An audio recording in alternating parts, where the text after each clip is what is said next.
Morning student. आज BSc first year का second paper जिसका कि नाम काइनेटिक थ्योरी एंड थर्मोडायनेमिक्स है। इसमें आज मैक्सवेल रिलेशन के अंतर्गत कुछ इम्पॉर्टेंट रिलेशन लेके आए हैं जो परीक्षा के दृष्टिकोण से महत्वपूर्ण है। हमने पिछले वीडियो में मैक्सवेल के 4 रिलेशन बारी बारी से सॉल्व करके बताए। मैक्सवेल का पहला रिलेशन जो है वो इंटरनल एनर्जी यू से संबंधित है, यू की सहायता से लिया गया है। जबकि दूसरा रिलेशन मैक्सवेल का है वो हमारा हैमिल्टोन एनर्जी से लिया गया है और जिसे जो है हैमिल्टोन एनर्जी को एफ के द्वारा व्यक्त किया गया है। तीसरा हमारा था इंथैल्पी, जो इंथैल्पी या टोटल हीट फंक्शन कहते हैं, उसको एच द्वारा व्यक्त किया गया है और उससे मैक्सवेल का तृतीय रिलेशन लिया गया है। इसके बाद चौथा रिलेशन जो है वो गिब्स फंक्शन से लिया गया है, जिसको कि जी द्वारा व्यक्त किया गया है। इस प्रकार से हमने पिछले वीडियो में बारी बारी से हमने मैक्सवेल का पहला, दूसरा, तीसरा और चौथा रिलेशन निकाला। अब यहाँ पर जो है कुछ ऐसा रिलेशन लेके आए हैं जिसमें मैक्सवेल रिलेशन का उपयोग करेंगे। ये मैक्सवेल रिलेशन की सहायता से प्राप्त किया जाएगा। तो स्टार्ट करते हैं। हमारे पास हेडिंग है some important relation for Maxwell equation. मतलब यहाँ पर क्या मैक्सवेल रिलेशन से संबंधित कुछ इम्पॉर्टेंट हमारे रिलेशन है जिनको हम यहाँ पर फाइंड आउट करके बताएंगे। तो रिलेशन में निकालना क्या है, T D S equal to C V D T plus T del P upon del T at constant B D V. देखिए हमें क्या करना है, इस रिलेशन को फाइंड आउट करना है।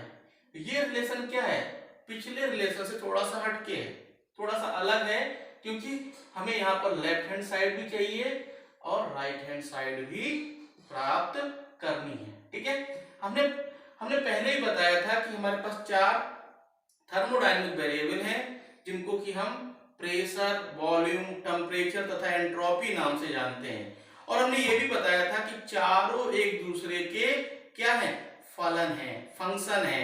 यानी कहते हैं P is the function of T and B या P is the function of T and S।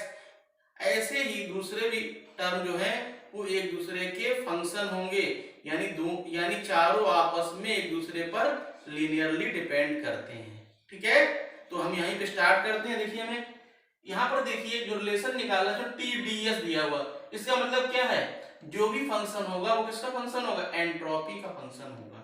इसके अलावा देखिए इस रिलेशन में टी दिया हुआ, बी दिया हुआ, इसका मतलब क्या है, जो एंट्रोपी जो फलन होगा किसका फलन होगा, टेम्परेचर और वॉल्यूम का। इसमें टी दिया हुआ है, यहाँ पर बी दिया हुआ है, यानी एक बार टी के सापेक्ष एक बार बी के सापेक्ष अवकलन होकर ये रिलेशन प्राप्त हुआ।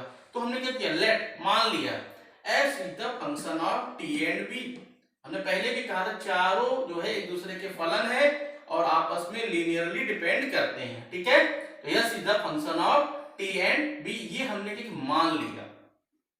जो क्वेश्चन था, क्वेश्चन के अनुसार हमने क्या किया, हमने जो है इसको माना है क्योंकि हमें ये निकालना है।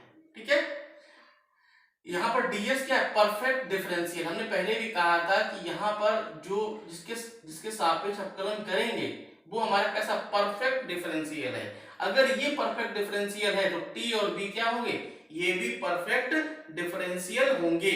ठीक है, यहाँ पर क्या दिया, इसका अवकलन किया ds बराबर, अब देखिए हमारे पास क्या है, दो फलन है, सापेक्ष इसके अवकलन हो रहा है s के सापेक्ष, तो यहाँ पर क्या होगा, डेवर s अपॉन डेवर t एट कांस्टेंट b, और यहाँ पर क्या हो गया, dt। डेवर s अपॉन एक बार t के सापेक्ष किया, एक बार b के सापेक्ष किया, और कांस्टेंट हमारे पास क्या है, t, और साथ में क्या हुआ, dv। यानी क्या किया हमने यहाँ पर इसका जो है डिफरेंशिएशन कर दिया फंक्शन के सापेक्ष। कुछ बुक्स में दिया हुआ है डेवर f करके दे दिया है, कोई दिक्कत नहीं है, ऐसे भी लिख सकते हैं, लेकिन ये तरीका ऐसा, इसमें भी गलती नहीं होगी। इसके सापेक्ष अवकलन हो रहा है, इसका फलन है, वही हमने यहाँ पर लिख दिया। यहाँ पर भी ds आया, यहाँ पर भी ds आया। ठीक है, अब हमने क्या किया इसके बाद, क्योंकि हमारा टारगेट क्या है, TDS निकालना है। क्या निकालना है, TDS निकालना है।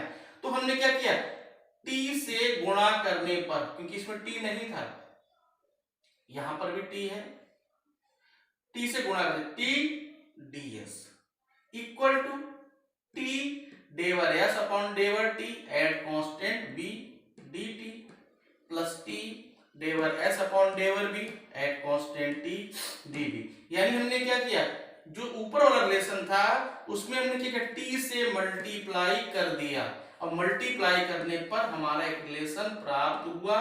ये रिलेशन भी कभी कभार पूछा जाता है कि टी ds का निम्न संबंध स्थापित कीजिए।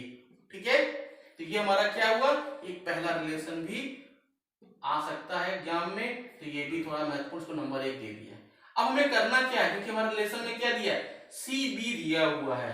अब सी बी मतलब क्या हुआ, नियत हमारा क्या आयतन है, और सी क्या है, स्पेसिफिक हीट या विशिष्ट ऊष्मा। अब देखिए किसी भी पदार्थ के लिए नियत आयतन पर विशिष्ट ऊष्मा Cb होती है, और Cb जो होता है वो होता है डेवर Q अपॉन डेवर T एट कांस्टेंट B। ठीक है, यहां पर देखिए डेवर Q अपॉन डेवर T एट कांस्टेंट B है। अगर हम सेकेंड लॉ ऑफ थर्मोडायनेमिक्स का उपयोग करेंगे तो dq बराबर क्या होता है, T ds अपॉन डेवर T कांस्टेंट B। यहां लिख दिया क्योंकि डेवर Q बराबर T डेवर ds, क्योंकि ये हमने क्या किया, सेकंड लॉ ऑफ थर्मोडायनेमिक्स से लिया है। ठीक है, अब देखिए हमने क्या किया, Cb बराबर T डेवर S अपॉन डेवर T एट कांस्टेंट B लिख दिया। अब देखिए यहाँ पर हमारे पास जो रिलेशन आया है, ये अगर हम देखते जो हमारा टारगेट है CBDT, देखिए हमारा जो सेकंड पद है, जो दूसरा पद है, देखिए पहले पद में तो हमारा क्या हुआ, जब मान रखेंगे तो हमारा क्या हो जाएगा, ये मान हमारा यहाँ पर हम इसको लिख सकते हैं। लेकिन साथ में क्या करना है, साथ में हमें क्या करना है, यहाँ पर हमें दूसरे पद को भी देखना है। अब हमने क्या किया, देखिए मैक्सवेल के हमने 4 रिलेशन बताए थे, और मैक्सवेल के 4 रिलेशन हमने एक चीज और बताई थी कि जो हमारा दूसरा और तीसरा है वो एक दूसरे के रेसिप्रोकल है, यानी उल्टे हैं, और दोनों कैसे हैं, पॉजिटिव हैं।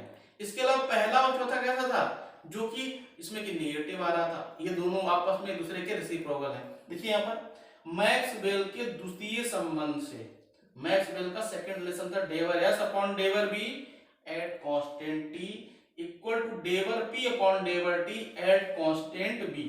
अब देखिए इस रिलेशन का उपयोग जो हमारा फर्स्ट रिलेशन था डेवर S अपॉन डेवर B एट कांस्टेंट T, देखिए दिया हुआ है, हम यहाँ पर डेवर P अपॉन डेवर T एट कांस्टेंट B लिख सकते हैं। इसके अलावा देखिए जो पहला रिलेशन था उसमें T डेवर S अपॉन डेवर T एट कांस्टेंट B, ये मान किसका हो गया, CB का। ठीक है, हमने क्या किया, ये CB का मान निकाल लिया, और यहाँ पर क्या कि सेकंड पद में क्या, मैक्सवेल के द्वितीय संबंध का उपयोग कर दिया। अब देखिए समीकरण 1 में इन मानों को रखने पर जो मान हमने फाइंड आउट किए वो मान हमने यहाँ पर निकाल रख दिए, T ds, ये हो गया T डेवर S अपॉन डेवर T एट कांस्टेंट B, देखिए हमने यहाँ पर रख दिया, तो ये क्या हो गया, CB dt प्लस T डेवर P अपॉन डेवर T at constant B dB।